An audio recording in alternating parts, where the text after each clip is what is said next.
안녕하세요. 사연에 빠지다의 DJ 민영입니다.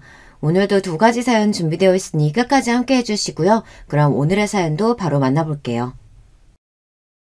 안녕하세요, 여러분. 만나 뵙게 돼서 반갑습니다. 저는 지금 딸을 하나 키우며 살고 있는 50대 여자입니다. 여러분은 성선설을 믿으시나요? 사람은 본디 태어나기를 선하게 태어났지만 살면서 때가 묻어 악하게 된다는 이야기예요. 원래 전 성선설을 믿는 사람이었습니다.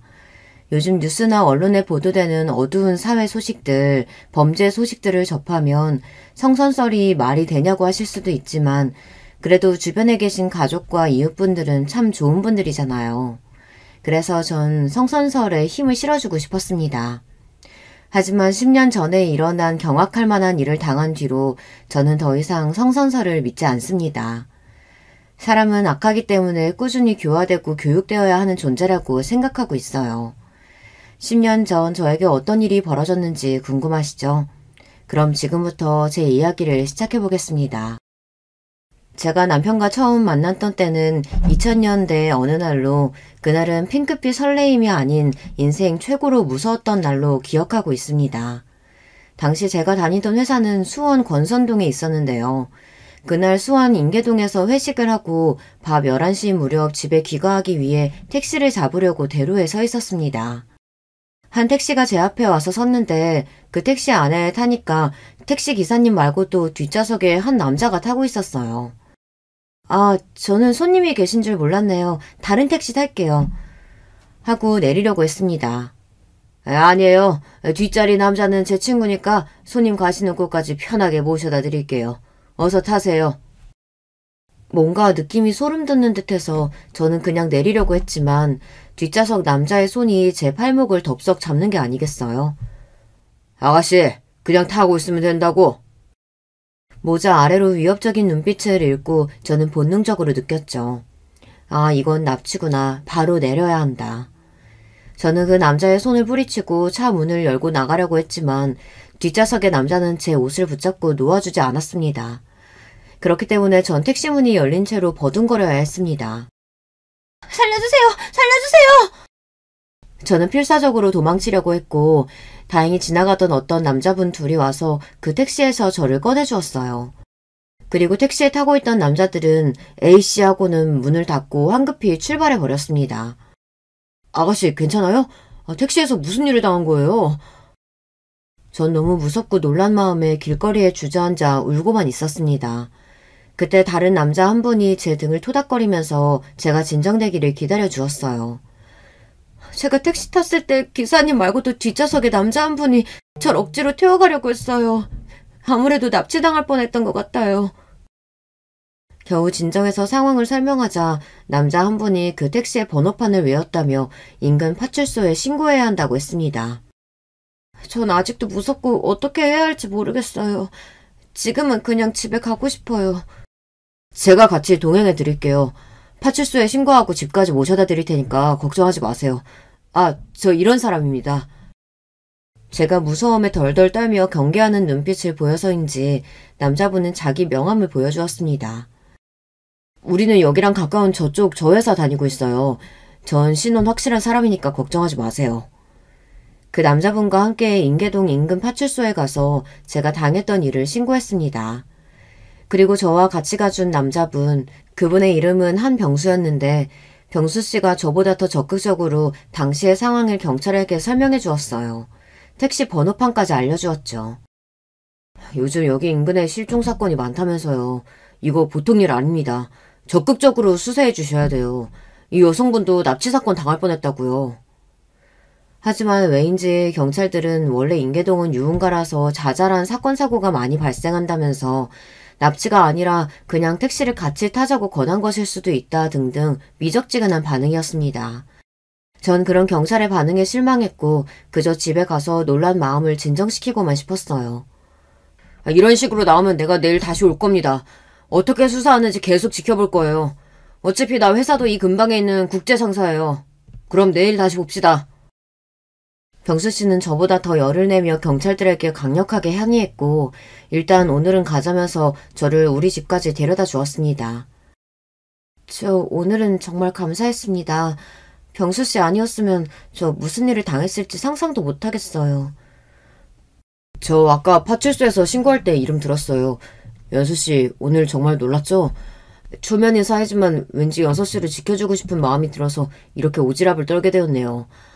그놈들이 또 연서 씨를 노리기라도 한다면 연서 씨가 안전하다는 확신이 들 때까지 제가 연락을 해도 될까요? 혹시 핸드폰 가지고 있어요? 당신은 지금처럼 남녀노소 누구나 핸드폰을 들고 다니던 시절이 아니었습니다. 이제 막 핸드폰이 대중화되던 시절이었지만 저는 아직 갖고 있지 않았어요. 전 핸드폰이 없어요. 대신 여기 제 명함이에요. 회사 번호로 연락 주시면 될 것 같아요. 병수 씨는 제 명함을 꼭 손에 쥐고는 돌아갔고 저는 집에 들어와서 오늘 일을 가족들에게 설명했어요. 부모님은 너무 놀라셨고 걱정이 된 우리 오빠는 당분간 자기가 회사로 데려다 주겠다고 했습니다. 그리고 오늘 도와준 남자분들에게 꼭 사례를 해야 한다고 한번 집에 초대하라고 말씀하셨어요. 다음날 퇴근할 무렵 제 자리에 회사 전화가 울려 받으니 어제 만났던 병수 씨였어요. 어제 잘 쉬었어요? 많이 놀랐을 텐데 출근하셨군요. 어떻게 몸은 괜찮으세요? 네, 덕분에 어디 다친 데 없이 어제 잘 쉬었어요. 이제 괜찮습니다. 다행이네요. 제가 지금 어제 신고했던 파출소에 와서 경찰들하고 얘기했어요. 괜찮으시다면 저녁 식사하면서 오늘 얘기를 좀 드릴까 하는데 어떠세요? 네, 괜찮아요. 제가 경황이 없어서 감사의 표시도 못했는데 제가 맛있는 저녁 사드릴게요. 우리 회사 주변에 있는 국밥수육집 어떠세요? 그리고 식당에서 병수 씨를 만나 경찰과 얘기했던 어제 사건의 상황을 전해드릴 수 있었어요. 제가 오늘 또 찾아가니까 경찰들이 진짜로 왔냐면서 놀라더라고요. 어제 같아서는 대충 넘어갈 것 같더니 각 잡고 제대로 브리핑을 해주던데요. 경찰 얘기가 사실 요즘 수원 유흥가 일대에서 납치 사건들이 많이 발생하고 있다고 하네요. 아마 어제 그 택시도 그 납치범들의 소행일 가능성을 염두에 두고 적극적으로 수사하고 있대요. 아마 수원 남부경찰서로 이관해서 강력계 형사들이 집중적으로 파고 있다고 수사 결과 나오면 바로 저에게 알려주기로 했습니다. 그렇군요. 어제 일 당하고도 사실 진짜 납치가 아니길 바랬는데 제가 정말 큰일 날 뻔했던 거네요. 다시 한번 병수 씨에게 너무 감사드려요. 뭘요. 대한민국 신체 건강한 남자가 여자를 보호하는 건 당연하죠. 그리고 이거 받으세요. 병수 씨는 저에게 새 핸드폰을 내밀었어요. 그저 연서 씨가 안전한지 연락을 드리고 싶어서 산 거니까 부담 갖지 마세요. 제가 사드린 거고 앞으로 전화요금은 꼬박꼬박 연서 씨가 내는 겁니다. 갑자기 휘말린 사건 때문에 정신이 없었는데 그제서야 병수 씨를 제대로 살펴보게 되었어요. 이 남자 단순히 날 도와준 사람뿐이 아니구나. 날 좋아하는 것 같아. 어제부터 제가 불안하지 않게 든든하게 지켜주고 남자답게 일을 처리하는 모습까지 사람이 참 믿을만하고 멋지다고 느껴졌어요. 병수 씨는 보통 키와 체격을 가졌고 눈과 코가 큼직한 호남이한 얼굴에 저보다 3살 많은 남자예요. 잘생긴 미남이라고 할 수는 없지만 남자답고 호쾌한 외모였습니다. 그날부터 자연스럽게 병수 씨와 저는 퇴근 뒤 자주 만나면서 데이트를 했습니다. 성격도 화통하고 남자다운 병수 씨에게 단점이 하나 있다면 사람을 만나고 술자리를 좋아한다는 것이었어요. 툭하면 절친들과 회사 동료들, 오며 가며 친해진 이웃사촌까지 술 약속이 참 많았어요. 병수 씨는 늘 술이 거나하게 취해서 우리 집 앞에 와서 제 얼굴을 꼭 보고 갔습니다. 병수 씨와 사귀면서 제가 가진 불만은 술을 너무 좋아한다는 것이었어요. 그래서 술에 취해 있는 모습이 참 싫었지만 짧게나마 저를 보고 싶다고 우리 집 앞에 와서 제 볼에 뽀뽀를 하고 껴안으며 난 연수가 너무 좋아. 우리 늙어 죽을 때까지 함께하자. 이렇게 애정 표현을 하는 그를 보면 도저히 미워할 수가 없었어요. 우리 친정 가족들은 제가 연애한다는 사실을 눈치채셨어요. 임마, 너 어떤 논팽이 만나고 있는 거야. 이 오라버니 허락 받아야 되는 거 알지? 우리 오빠는 저보다 5살이나 많아서 어릴 때부터 저에게 자기가 아버지인 양 굴었습니다. 물론 그만큼 저를 아껴주는 오라비였지만요. 괜찮은 남자야. 지난번에 나 인계동에서 납치당할 뻔했을 때 도와준 남자고. 아, 그때 말한 그 남자구나? 그럼 괜찮을 것 같네. 아, 그때 그 청년이니? 안 그래도 은인한테 집에서 밥 한 끼 대접하고 싶었는데 언제 둘이 그렇게 된 거라니? 아유, 참 드라마 같은 인연이다. 그치? 그래서 친구는 언제 집에 데려올 거야? 엄마와 오빠는 남자친구를 언제 데려올 거냐고 성화였어요. 그날 병수 씨에게 우리 가족들이 보고 싶어 한다는 이야기를 하니 왜 안 가겠어? 당장이라도 갈 수 있지. 난 진작부터 연서 씨네 집에 들어가고 싶었다고. 당장 이번 주말 어때? 병수 씨는 이렇게 적극적으로 나왔죠. 그 주에 토요일 저녁 전 병수 씨를 데리고 집에 왔습니다. 병수 씨는 갈비랑 꽃다발 그리고 양주까지 바리바리 선물을 챙겨서 우리 가족들에게 인사드렸어요. 아버님, 어머님, 그리고 형님 처음 뵙겠습니다. 제가 연서 씨 남자친구 한병수라고 합니다. 이렇게 어여쁘고 착한 따님 낳아주셔서 감사드립니다. 병수 씨는 유들유들한 성격답게 처음 만난 우리 식구들하고도 살갑게 지냈어요. 그리고 병수 씨를 부모님도 까탈스러운 우리 오빠까지 모두 마음에 들어하였죠. 특히 술을 좋아하는 우리 아빠와 병수 씨는 죽이 잘 맞아서 새벽 3시까지 술을 마시고 급속도로 친하게 되었습니다. 야, 저놈 다 좋은데 술이 문제네. 결혼하고도 너 저거 못 잡으면 고생한다. 그러게 말이야. 사귀면서 병수 씨랑 다툴 일이 하나도 없는데 저 술이 문제네. 병수 씨는 그 뒤로도 우리 아빠랑 술잔을 기울이는 사이였는데 자기들끼리 결혼 날짜도 잡아버렸죠. 연선이 나이도 이제 30이 다 됐다. 미룰 게 뭐가 있어? 한서방이 착실하게 직장 잘 다니지. 남자답고 잘생겼는데 빨리 잡아.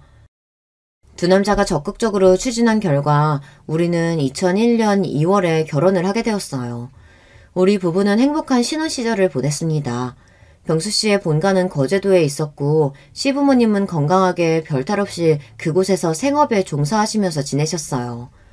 아주 점잖으신 분들이시고 좀 늦은 나이에 결혼한 병수 씨랑 결혼해줬다고 저를 예뻐해 주셨습니다. 병수 씨는 33살, 저는 30살의 나이로 결혼한 것이 그 당시로서는 앞에 노자가 붙어서 노총각, 노처녀라고 불릴 만한 나이였죠. 시부모님은 명절 때만 찾아뵈어도 되고 일주일에 한 번씩 전화를 드리면 돼서 다른 여자들에 비하면 아주 좋은 시댁분들을 만난 거였어요. 전화도 강요하신 적 없고 그저 제가 궁금해서 연락드리는 분들이었어요. 그런가 하면 남편은 우리 친정을 제 집처럼 편하게 다니며 우리는 주말이면 부모님 댁에서 식사하고 술 마시며 놀다가 왔습니다. 난 정말 행운아야. 날 구해준 남자가 이렇게 좋은 남편까지 될 줄이야. 정말 감사한 마음으로 결혼 생활을 했어요. 허나 하늘에서는 우리 부부에게 자식복만큼은 허락치를 않으셨습니다. 병수 씨와 저는 사랑하는 사이였고 잠자리도 자주 가는 편이었는데도 불구하고 왜인지 전 임신이 잘 되지 않았습니다. 늦은 나이에 결혼한 데다가 아무리 해도 아이가 생기지 않아 마음이 조급해졌어요.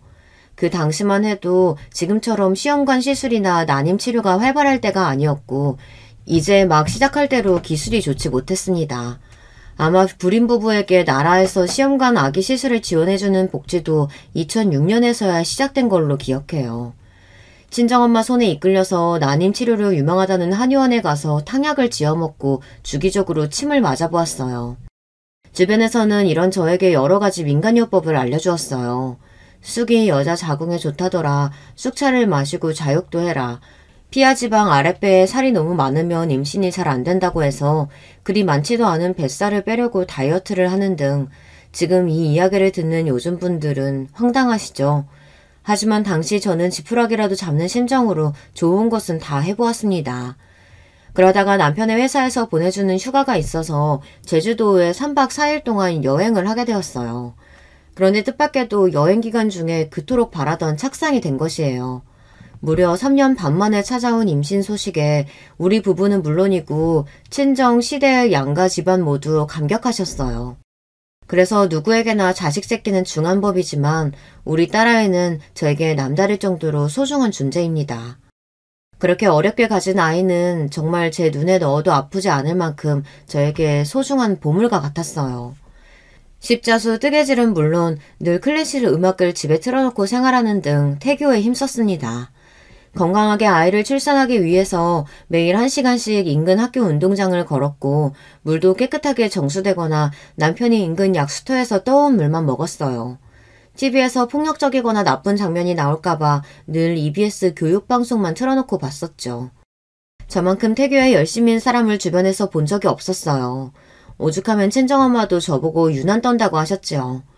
그럼 어쩌겠어요. 뱃속에 있는 아이가 너무 소중해서 제가 할 수 있는 모든 것을 해주고 싶었습니다. 그리고 2005년 한참 더운 8월에 딸을 건강하게 출산했습니다. 저에게 이 세상 어떤 기쁨도 즐거움도 바꿀 수 없을 만큼 소중한 제 딸의 이름은 한혜린으로 지어주었습니다. 정말 이쁜 이름이죠. 이제 자식까지 생겼으니 가슴속 응어리와 걱정거리는 사라졌고 하루하루 평범하지만 행복하게 잘 살았습니다. 하지만 불행은 늘 주변을 맴돌면서 우리를 노리고 있고 정말 어느 날 갑자기 들이닥치는 모양입니다. 경악할 만한 일이 우리 가족에게 벌어지고 말았죠. 때는 2014년으로 전 40대의 주부로 남편과 초등학교 3학년 딸과 셋이서 단란하게 지내고 있었어요. 그날따라 남편은 해외 출장을 간다며 분주해 보였습니다. 콧노래까지 부르면서 저에게 속옷이랑 양말을 3세트씩 챙겨놓으라고 말했어요. 이번에는 3박 4일 출장인가 봐요. 중국 상해 쪽으로 부장님하고 동행해서 그 정도 머무를 것 같아. 남편은 원래 1년에 2번씩 해외 출장을 다녀오는 사람이었습니다. 하지만 올해 들어 남편의 해외 출장은 부쩍 잦아졌어요. 아마 남편이 작년 해외 영업팀으로 부서를 이동한 탓이라고 생각했어요. 못해도 2달에 한 번씩은 해외 출장을 나갔어요. 그렇지만 이번 출장은 헝가리에 다녀온 지 일주일도 안 되어서 또 잡힌 것이었죠. 여보, 비행기에서 방사능 많이 나온다고 하는데 이렇게 자주 비행기 타면 당신 건강 해치는 거 아닌가 몰라요. 그리고 당신처럼 나랑 혜린이도 중국에 가보고 싶다. 당신이랑 신혼여행으로 필리핀 가본 뒤로 나랑 혜린이 한 번도 비행기 못 타본 거 알아요? 이렇게 불평이 나도 모르게 나오고 말았어요. 그러게, 내일 좀 한가해지면 우리 가족여행으로 한번 가지 뭐. 당신 혹시 면세점에서 뭐 갖고 싶은 거 있어? 당신이 해외 나갈 때마다 립스틱이며 향수며 고급 브랜드로 몇 번이나 사다 줘서 나 많아요. 외출할 일도 없는 가정주부가 그런 화장품을 언제 다 쓸까 몰라. 남편은 같이 해외여행 한번 같이 가지 못한 저에게 미안한지 이번 출장을 다녀오면서 놀랄만한 선물을 가져오겠다고 호언장담을 했습니다. 다음날 남편이 인천공항으로 가는 공항버스를 타는 모습을 보며 남편을 배웅했죠. 뒤돌아 생각하니 이때 떠나는 남편의 바지가랑이라도 잡고 늘어졌어야 했습니다. 저는 이날부터 불행의 구렁텅이로 빠지고 말았으니까요. 하지만 미래는 알 수 없는 법이죠. 남편이 출장을 간 뒤로 이번에는 이상하게 연락이 뜸했습니다. 상해 공항에 잘 도착했다는 문자를 끝으로 출장 간 3일 동안 저에게 어떠한 전화나 문자 한 통이 없었으니까요. 한국으로 돌아오는 날이 되었어도 남편의 전화가 닿지 않자 저는 걱정이 된 나머지 남편 회사 부서에 전화를 걸었습니다. 네, 국제상사 해외 마케팅 부서입니다. 현재 한병수 과장님은 부재 중이에요. 어디신지 말씀 주시면 메모 남겨드리겠습니다. 네, 안녕하세요. 전 한병수 과장의 아내 되는 사람입니다. 이번에 떠난 중국 출장 내내 4일 동안 연락이 되질 않아서 회사에서 무슨 일이 생겼는지 궁금해서 전화드렸어요. 네? 한 과장님이 중국 출장이라고요? 아니요.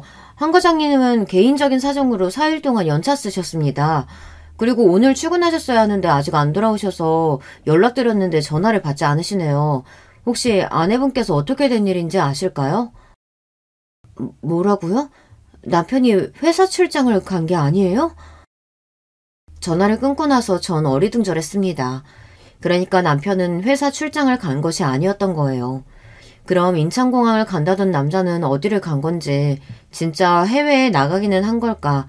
전 집에 있는 서랍함에서 여권을 뒤졌습니다. 남편의 여권은 그곳에 없었어요. 그렇다는 얘기는 남편은 분명 다른 이유로 해외에 출국을 한 것이었습니다. 갑자기 불안함이 엄습해왔어요. 몇 시간이 지나고 제 막연했던 불안함은 현실로 드러나고 말았습니다. 한 병원에서 연락을 받은 것이에요. 여보세요? 혹시 한병수 씨 보호자 되십니까? 환자분이 소지하고 있던 신분증의 이름은 한병수고 생년월일은 1968년 3월 9일입니다. 이 환자분과 가족관계 되십니까? 네, 제 남편이에요. 제가 그 사람 아내고요. 제 남편 지금 어디 병원이라고요? 저는 불이 나게 연락받은 병원으로 달려갔습니다. 하지만 병원에서 남편의 모습은 찾을 수 없었고 전 안내데스크에서 한병수 환자를 찾고 있다고 말했습니다. 데스크에서 일하던 간호사는 컴퓨터를 조회해보더니 저에게 말했어요. 아까 연락받으신 보호자 맞으시죠? 한병수 씨는 인천항 부근 해안가에서 의식이 없는 채로 어부에게 발견돼서 119에 호송되었어요. 자켓 안에 들어있던 지갑과 신분증과 보호자분 연락처 스티커가 있어서 빨리 전화할 수 있었어요. 네, 그런데 제 남편이 보이질 않아서요. 어디에 가야 했을까요? 환자분 상태가 위독해서 지금 응급수술 중입니다. 수술실 C 앞에서 대기하고 있으세요. 건강하던 남편이 갑자기 위독한 상태로 수술 중이라니. 저는 영문도 모른 채 그저 수술실 앞에서 기도를 하며 있었습니다. 그때 수술실 밖으로 한 의사분이 급히 뛰어나와 이야기를 하는 겁니다. 네, 참 이런 경우가 또 있나. 한병수 씨 보호자분 어디 있습니까? 네, 저예요, 저. 하고 바로 의사 앞으로 뛰어갔습니다. 남편의 수술을 하던 의사는 놀라운 일을 발견하고는 수술하고 급히 나온 것이었어요. 그리고 의사가 발견했던 놀라운 일이란 남편의 배에는 절개했다가 꿰맨 자국이 있더라는 겁니다. 그것도 수술 자국은 하루 이틀 정도밖에 안 된 것이며 전문적인 의료기관에서 받은 수술의 모양새가 아니었기 때문에 의사는 저에게 환자에게 도대체 무슨 일이 일어난 것이냐며 물었습니다. 제가 알기로 남편은 어떤 수술도 받아본 적이 없었고 남편이 해외 출장을 갔었는데 연락이 두절되어 전 아무것도 모른다고 말할 수밖에 없었습니다. 의사는 곧이어 더 충격적인 사실을 이야기했습니다. 남편의 복부를 절개해서 보니 장기 중에 신장 하나가 적출된 것을 발견했습니다. 또 한쪽 눈 각막도 적출되어 있네요. 이게 도대체 무슨 귀신 씨나라 까먹는 소리일까요? 의사는 즉시 경찰에 신고를 했습니다. 환자는 현재 신장과 각막이 적출된 상태입니다. 아무래도 환자는 분명 불법 장기 적출 범죄에 연루된 것 같습니다. 당장 병원에 와서 환자를 조사해 주셔야 합니다. 이게 믿어지십니까? 평범한 제 남편이 하루아침에 장기 적출을 당했다니요. 의사는 놀라서 아무 말도 못하고 서 있는 저에게 설명을 이어갔습니다. 제가 군산에 있는 외과병원에서 일하고 있을 당시 간혹 항구에서 발견된 환자 중에 이런 사례를 본 적이 있어서요. 경찰서에 신고하고 몇 차례 참고인 조사를 한 적이 있습니다. 군산경찰서에서는 중국이나 필리핀의 불법 조직에서 한국인 관광객을 타겟으로 납치해서 필요한 장기를 적출하고 나서 운이 없으면 중국 땅에 버리고 운이 좋으면 밀항선을 통해서 우리나라 항구 쪽에 버린다고 합니다. 중국의 장기 이식 비즈니스는 아주 큰 사업입니다. 당시 사람의 간의 가격은 미화 13만 달러, 신장 가격은 미화 8만 달러로 꽤 큰 돈을 벌 수 있었기 때문이죠. 중국 공산당은 2013년에 국가 장기 분배 시스템을 구축했고 암암리에 중국의 이식 장기가 풍부한 것은 정치범에게서 장기를 적출했기 때문이라는 무시무시한 이야기입니다. 저도 옛날에 어디 뉴스에서 중국에 여행 갔던 어느 신혼부부의 시신이 발견되었는데 그 안에 장기가 송두리째 사라져 있었다고 들은 것 같아요. 전 그냥 괴담인 줄로만 알았는데 제 남편이 그런 범죄에 연루되었다니 정말 믿기지 않는 일이었어요. 저는 간절하게 남편이 무사하게 수술을 마치고 깨어나기를 기도드렸습니다. 다행히도 남편은 수술이 끝나고 병실에 옮겨진 지 5시간 만에 깨어나서 눈을 떴어요. 여보, 정신이 들어요? 당신 정말 죽다가 살아났어. 해외 출장 가서 도대체 무슨 일이 있었던 거예요? 남편은 수술한 부위가 아픈지 신음소리만 내며 제 질문에 답하지 못했습니다. 저는 병실 밖 간호사에게 가서 남편이 마취해서 깨어났고 고통이 심하니 좀 봐달라고 했죠. 그렇게 잠시 뒤 병실에 돌아와 보니 그 사이 어떤 남자 2명이 남편과 심각한 이야기 중이었습니다. 그 남자들은 바로 형사였던 거예요. 아까 의사의 신고로 형사는 피해자인 남편에게 어떤 일이 일어났는지 물어보고 있었습니다. 중국은 실종과 납치가 빈번하게 일어나는 나라예요. 언론에 크게 알려지진 않았지만 실은 중국이나 필리핀 등에서 한국인 실종자는 결코 적지 않은 수준이죠. 그 중에 한병수 씨처럼 살아서 신장과 각막 하나만 없어져서 돌아온 케이스는 정말 적죠. 그래서 어떤 일을 당하셨고 누구를 만났는지 소상히 말씀해 주셔야 우리가 한병수 씨를 그렇게 만든 용의자들을 추적할 수 있을 겁니다. 저는 제 일을 알리고 싶은 마음도 없고요. 경찰에 조사를 요청한 적은 더더욱 없습니다. 제발 돌아가 주세요. 이건 한병수 씨 마음대로 넘어가고 덮어둘 일이 아닙니다. 강력범죄고 형사사건이기 때문에 우리는 수사에 들어가야 한단 말이에요. 계속 이렇게 협조하지 않으시면 저희도 다른 방법을 써야겠네요. 일단 다음에 다시 돌아오겠습니다. 회복하시고 되도록 빨리 서해 나와서 조사에 협조해 주시기 바랍니다. 무슨 연유인지 남편은 경찰에 수사 요청해도 중국에 가서 어떤 일을 당한 건지 입을 다물고만 있었어요. 여보, 잘은 몰라도 당신이 국제범죄자들에게 그렇게 끔찍한 일을 당한 거라면 우리 경찰이 수사해서 잡아야 하지 않겠어요? 지금도 어디선가 그 나쁜 놈들이 한국 사람들에게 또다시 몹쓸 짓을 한다면 어떡해요. 남편은 저에게 아무 말도 못하고 그저 반대 방향으로 돌아 누웠습니다. 병원에서 강제로 적출된 장기가 없어도 괜찮은지 몇 가지 검사들을 계속 진행됐고 남편은 다행히 건강을 잘 회복할 수 있었습니다. 하지만 남편은 전에 없이 한숨을 쉬며 낯빛이 까만 채로 하늘만 멍하니 보며 시간을 보내고 있었어요. 아마도 무시무시한 일을 당한 트라우마 때문인 것 같았어요. 그리고 간병을 하며 옆을 지키는 저에게나 병문안을 온 시부모님에게도 그 누구에게도 남편은 말하기 싫다며 자꾸 돌려보내기만 하는 겁니다. 그렇게 밝고 건강하던 사람이 이제 사람하고는 말도 하기 싫다는 뜻이요. 남편의 건강이 이상이 없을 거라며 병원에서 퇴원하라고 해서 우리는 퇴원 준비를 하고 있었어요.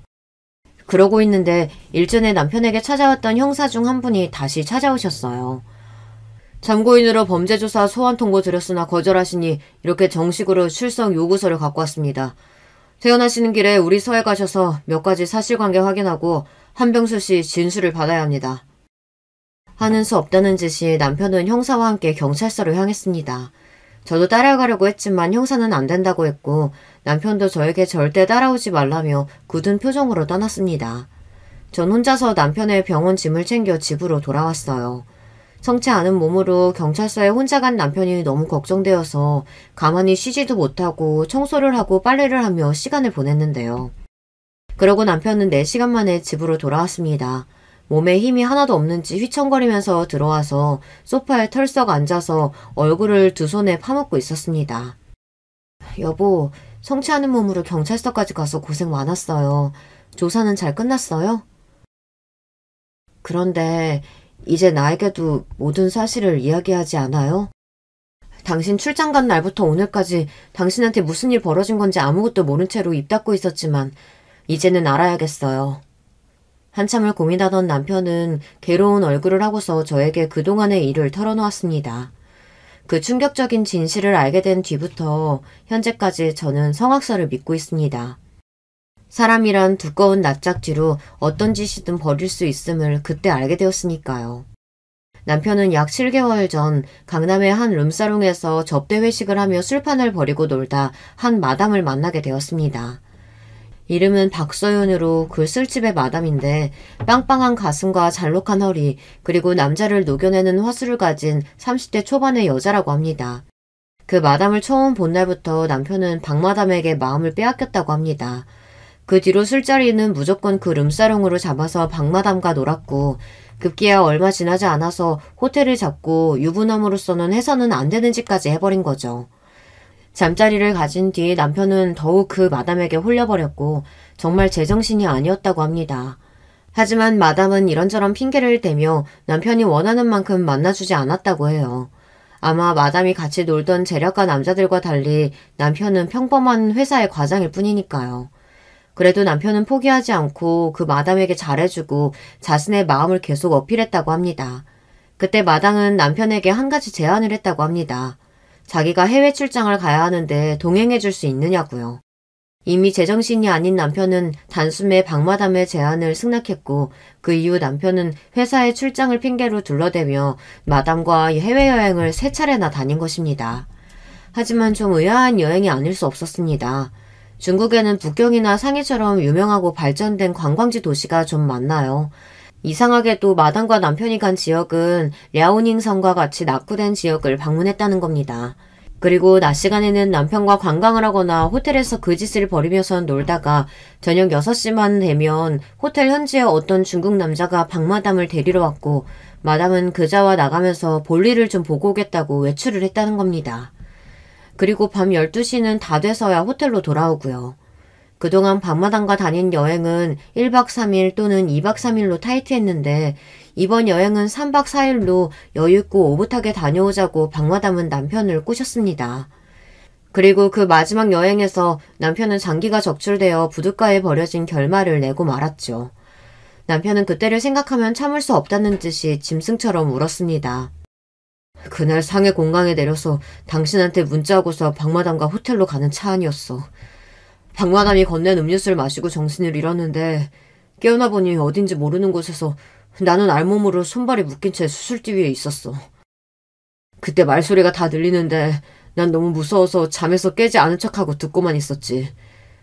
거센 억양의 중국말을 하는 남자와 박마담 둘이서 이야기를 하고 있었는데 이 자식이 40대인데도 하도 술을 퍼먹어서 그런가 간 상태는 좋지 않을 거야. 각막이랑 신장 정도면 어떻겠어. 중간에 이런 말을 박마담이 했던 것 같아. 그 말을 듣고서야 상황 파악이 된 거야. 나는 다급하게 소리쳤지. 박마담 지금 내 장기 떼어서 팔려고 하는 거 아니지? 제발 나 좀 살려줘. 나 한국에 보내주란 말이야. 그때 중국 남자가 나에게 다가와서 기절시켰지. 그리고 눈을 떴을 때 여구 한국의 병원에서 수술받고 회복실에서 깨어난 거야. 당신은 옆에서 나를 잔뜩 걱정하며 곁에 있어주었고. 여보, 내가 정말 미쳤었나 봐. 당신 지금 너무 놀랐구나. 그런 얼굴 처음 봤어. 처음 남편이 박마담과 바람난 이야기를 들었을 때 저는 배신감이 들었어요. 하지만 그 이후의 일은 정말이지 끔찍했습니다. 남편에게 심한 혐오감이 생겨서 저는 남편의 말을 듣고 싶지가 않았어요. 당신과 끝이야. 남편으로서도 혜린이 아빠로서도. 눈 한쪽 안 보이고 불편하게 살겠지만 모두 다 당신이 저지른 죄값이고 그 대가니까 어떻게든 살아봐. 나와 혜린이는 당신 옆에 던 없을 거야. 그 이후의 일은 여러분도 짐작이 가시나요? 저는 곧바로 남편과 이혼을 했습니다. 부부간에 이혼도 협의해야 하고 그마저 여기가 잘 되지 않으면 소송까지 간다죠. 하지만 저와 같이 남편의 불륜과 심각한 범죄 사건에까지 휘말리게 되면 이혼은 아무것도 아닌 것이 되어버리는 것 같아요. 두 번 생각하고 고민할 필요 없이 남편에게서 떠났습니다. 남편은 저를 붙들고 매달렸고 우리 친정에까지 와서 읍수를 했죠. 모든 사정을 알게 된 우리 친정에서는 저보다 더 분노하셨어요. 찾아온 남편에게 오빠가 야구방망이를 들고 와서 남편을 때리려 들었습니다. 우리 엄마가 간신히 말렸고요. 알고 싶지도 않았지만 이혼하는 과정에서 형사들이 찾아와서 사건 조사 경위를 이야기해 주었습니다. 남편분은 중국의 불법 장기매매 조직의 타깃이 되었던 것 같아요. 그리고 한국의 브로커로 활동하는 박마담이라는 여자가 남편을 그 조직에 넘겼다고 추정하고 있습니다. 박마담은 추적 중인데 수사해보니 본명은 김선영이고 나이는 46세입니다. 박마담과 중국 조직을 현재 수사하고 있지만 근거지가 중국 본토고 공안과 우리나라는 이런 사건에 대해 공조한 전례가 없어서 아무래도 그놈들을 찾기는 쉽지 않을 것으로 보입니다. 혹시라도 박마담이 아니 김선영이 한국에서 잡힌다면 그때 다시 연락드리겠습니다. 형사님, 저는 피해자 한병수와 이혼 절차를 밟고 있어요. 전 더 이상 그 사람의 아내도 가족도 아니니까 저에게 연락하실 필요 없습니다. 아, 그러셨군요. 네, 이런 사건 당하셨으니 그럴 법도 합니다. 형사는 제 이야기에 당황한 듯 보였지만 이내 다 이해한다는 표정으로 인사하고 갔습니다. 그렇게 저의 결혼생활 10년은 끝이 났습니다. 이혼하고 나니 전 앞으로 어떻게 살아야 할지 막막했습니다. 남편의 잘못으로 하루아침에 이혼녀가 되었지만 그 인간으로부터 어떤 위자료도 받을 수 없었어요. 다만 함께 살고 있던 아파트를 팔고 난 돈을 반씩 나눠 가졌을 뿐입니다. 양육비도 받지 못한 저는 당장 먹고 살 돈을 벌어야 했죠. 혜린이를 낳고 산 10여 년 동안 세월 동안 가정주부였고 이미 40줄에 들어선 저를 어디서나 써줄까요? 처음에는 매일 일당 5만 원을 준다는 공장에 나가봤습니다. 소스통을 세척하고 여기에 소스를 담는 일을 하는 것이었어요. 아침 8시에 경기도 오산시에 있는 공장까지 가는 셔틀버스를 타야 했고 9시부터 오후 6시까지 점심시간 1시간과 중간 휴게시간 20분을 빼고는 온종일 서서 일해야 했습니다. 쉴 새 없이 돌아가는 컨베이어 벨트의 속도를 초심자인 제가 맞추기란 참 어려운 일이었어요. 하지만 전 이를 악물고 해내야 했어요. 일당 5만원으로 혜린이 해먹일 음식 재료도 사고 아이 학원비도 내야 하니까요. 공장은 주 5일제였기 때문에 전 주말에는 동네 근처에 있는 김밥 천국에서 일을 했습니다. 공장 셔틀버스를 타고 가는 길가에 있는 김밥집이었는데 직원을 구한다는 공고문을 봤거든요. 마침 주말에만 일할 수 있었고 시급 6,000원으로 8시간 동안 꼬박 일해서 5만원 가까이를 벌었습니다. 저는 한 달에 30일 내내 일해야 하는 가장이 되었습니다. 그렇게 해서 우리 딸을 먹이고 입히고 학교를 보낼 수 있어서 다행이었어요. 10년 넘게 남편이라고 함께 살맛대고 산 남자가 술집 마당과 바람을 핀 데다 중국에 가서 장기를 잃고 온 반병신이 되었다는 사실을 전 아직도 받아들이지 못했어요. 그런 남편과의 지난 결혼 생활 따위는 잊고 차라리 바쁘게 일하고 돈을 벌며 딸의 뒷바라지 하는 것이 내 남은 인생의 이유라고 생각했습니다. 전 남편만 떠올리면 저는 딱 죽고만 싶었거든요. 시간이 지나도 잊혀지지 않는 슬픔이 있다는 것을 전 그날 이후로 지금까지 경험하고 있어요. 제가 일하던 김밥집 사장은 49세의 남자였는데 사람이 무뚝뚝하고 불친절하고 직원들에게 일만 시키는 사람이었어요. 저 역시 돈만 벌면 되니까 제 개인사 따위 관심 갖지 않는 사장이 편했는데 제가 잡담이나 농담도 안 하고 오로지 일만 하니까 사장님이 저를 궁금해하기 시작했습니다. 조연서 씨, 내가 석 달 동안 지켜보니까 말도 잘 안 하고 혹시 집에 무슨 안 좋은 일 있어요? 사장님, 전 제 개인적인 이야기 하고 싶지 않습니다. 그래요. 그럼 이건 어때요? 그동안 일 열심히 잘해주었는데 앞으로 평일과 주말 모두 김밥집에 나와주면 어떻겠어요? 주방에 권씨 아줌마도 이번 달 말까지만 일한다고 하니 연서씨가 아예 정직원으로 일해주면 좋겠습니다. 월급은 220만원으로 올려주고 4대 보험도 해줄게요. 생각해보겠어요? 저에게 사장님의 제안을 거절할 이유 따위는 없었습니다. 공장은 김밥집보다 일도 더 힘들었고 작업반장이라는 34살짜리 놈이 맨날 저를 포함한 여직원들에게 욕설에 성희롱까지 해서 다니는 것이 고역이었거든요. 게다가 한 달 내내 일해도 150만원 정도 버는 제가 왜 이 일을 안 하겠어요. 그날부터 전 한 달 내내 사장님과 알바생 한 명과 같이 김밥집에서 일했습니다. 알고 보니 사장이라는 남자도 팔자가 기구한 것 같았습니다. 4년 전 아내가 췌장암으로 투병을 하다 세상을 떠났다고 합니다. 췌장암이라는 것이 참 독하고 고통스러운 암이라 사장의 아내분은 9개월 정도 투병했지만 그간의 사정이란 입에 담기 어려울 정도로 힘들고 끔찍했다는 것입니다.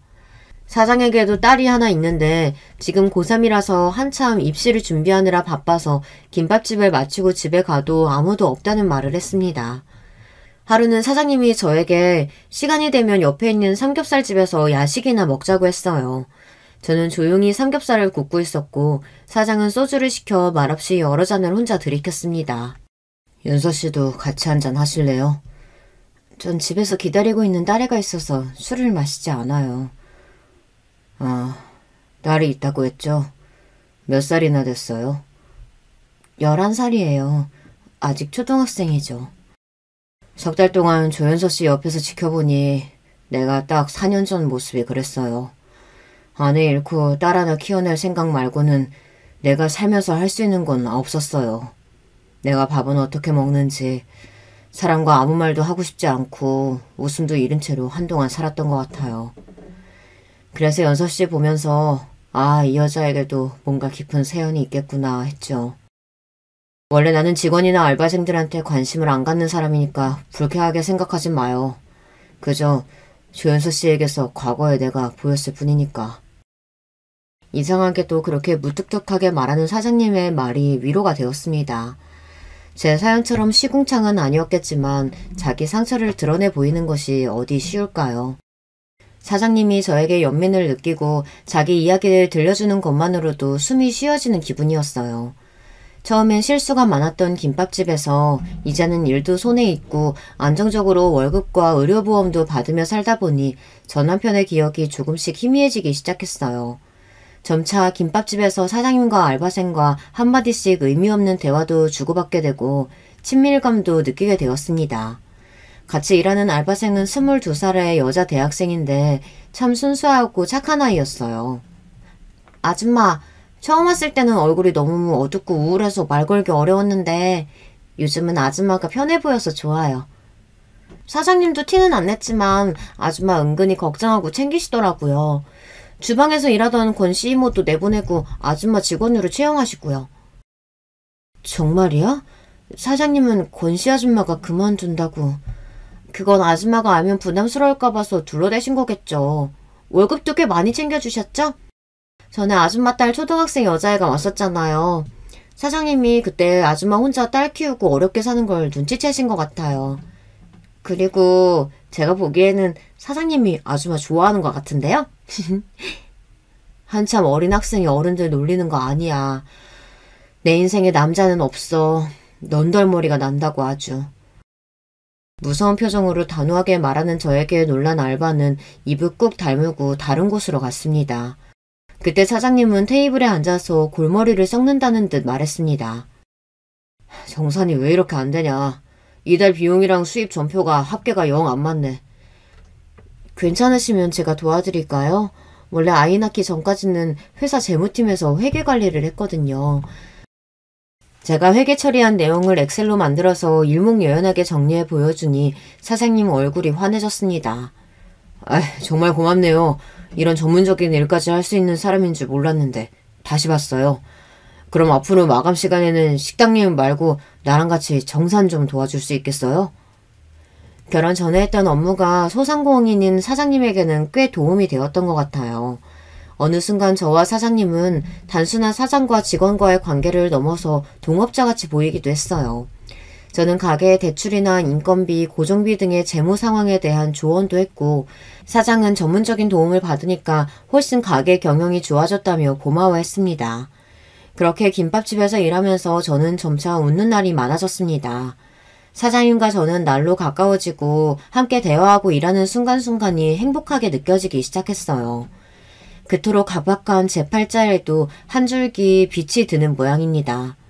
그리고 어느덧 이제 이혼한 지 9년의 세월이 쏜살같이 지나갔네요.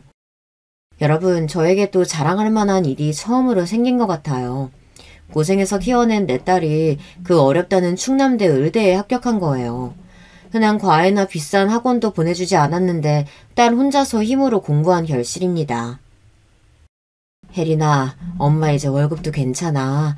대출해서 금방 갚을 수 있으니까 좋은 과외나 학원 너 하고 싶은 대로 다 해. 엄마, 공부를 내 머리로 하지 선생님 머리로 해? 일타 강사들 동영상도 인터넷에 세고 셌어요. 걱정 마시라니까. 이렇게 자신 있다고 장담하며 공부하길래 괜찮을까 조마조마했는데 오로지 자기 힘으로 공부해서 이렇게 의대에 간 내 딸이 너무나 기특합니다. 딸의 의대 합격 소식을 알게 된 전 남편은 갑자기 저에게 전화를 했어요.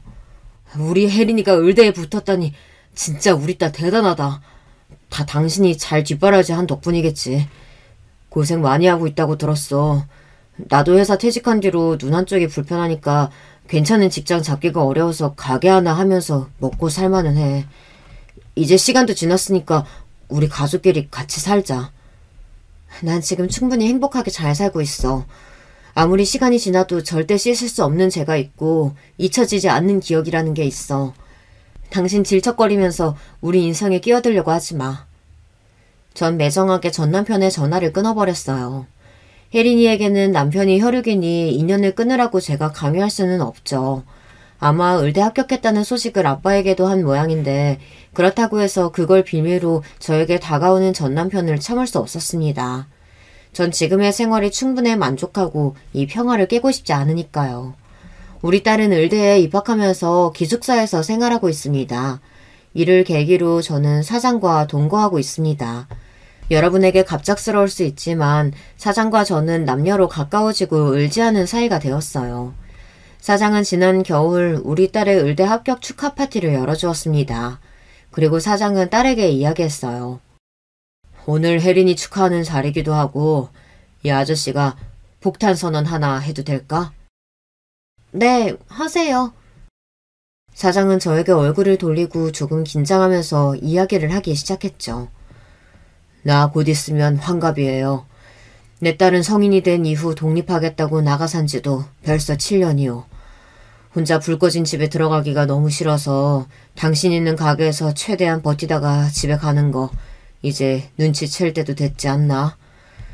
우리가 앞으로 살 날이 얼마나 남았는지도 모르는데 남은 시간 동안 같이 잘 살아봅시다.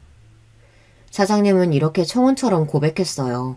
저는 너무 놀랐지만 딸은 이미 사장과 제 사이를 짐작하고 인정하고 있다는 듯 박수를 치며 축하해 주었습니다. 딸은 엄마를 혼자 남겨두고 의대 기숙사에 가는 것이 걱정이었는데 사장 아저씨 덕분에 안심이라고 말이죠. 저도 사실 사장과 함께하는 동안 그에게 마음을 주고 의지한 지 꽤 되었습니다. 전 남편에게 질려서 내 인생에 다시 남자가 없을 거라고 다짐했지만 9년의 시간 동안 함께하고 지켜봐온 지금 그를 거부할 수는 없었습니다. 그 이후로 저는 사장님이 사는 집에 들어가 부부처럼 살고 있어요. 그리고 같이 김밥집 문을 열고 같이 퇴근하면서 지내고 있답니다. 우리는 한 번씩 배우자와 헤어진 아픔을 겪었던 중년이 넘은 나이이고 장성한 딸도 있어요. 그래서 결혼은 신중히 천천히 생각하기로 했죠. 사장님과 함께 의지하며 살고 가게도 같이 경영하는 지금 저는 충분히 행복하니까요.